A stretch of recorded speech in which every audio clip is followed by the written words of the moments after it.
Hello, hello. Andito naman ang isang OFW na magbabalita sa inyo sa larangan ng showbiz. Ang mga paborito nyong artista, paborito nyo, paborito ko, paborito nating lahat. At ang pag-usapan natin ngayon guys ay nakakalungkot, sunod-sunod na. Last week, naibalita din natin na si Pilita Corrales, the Asian Queen of the Song is pumanaw na din. At ito ang sobrang nakakabigla dahil ang ating superstar na si Nora Aunor ay pumanaw na.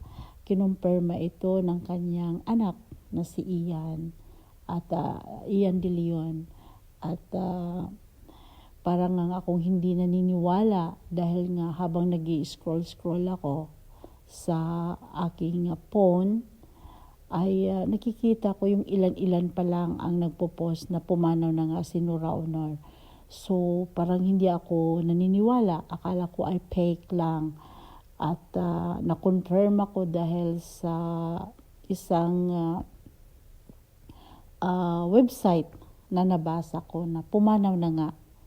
At hindi fake na pumanaw na ang ating superstar na si Nora Aunor na talaga namang minahal, niyakap ang kanyang mga pelikula, ang kanyang mga kanta, sumikat siya at minahal ng masa.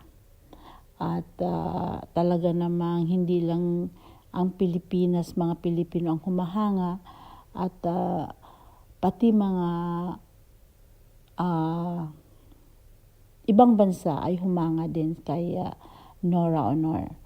At guys, napakalungkot sa larangan ng showbiz na sunod-sunod nawawala ang mga hinahangaang artista. Lalong-lalo na malaki ang kinocontribute nila sa Philippine showbiz, yung bilang isang singer, bilang isang artista.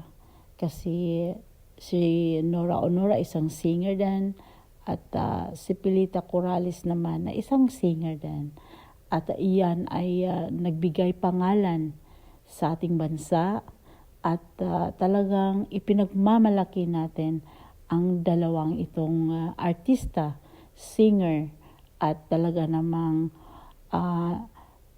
tok ang kanilang mga pelikula, lalong-lalo na itong si Nora Aunor. Minahal talaga ito ng masa. Maraming nagmamahal sa ating superstar na si Nora Aunor. Kaya guys, ito muna ang balita ko patungkol sa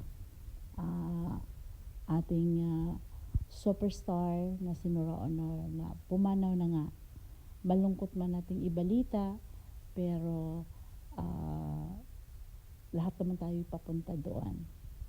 So, at napakalungkot ito kay Lutlot dahil kakatapos lang nilamayan ang kanyang biyanan at ito na naman sumunod ang kanyang inang si Nora Aunor. Kaya ipag-pray natin guys ang mga anak ni Nora Aunor na maging matatag sila sa kabilaang pain dahil nawala ang kanilang ina ng tahanan.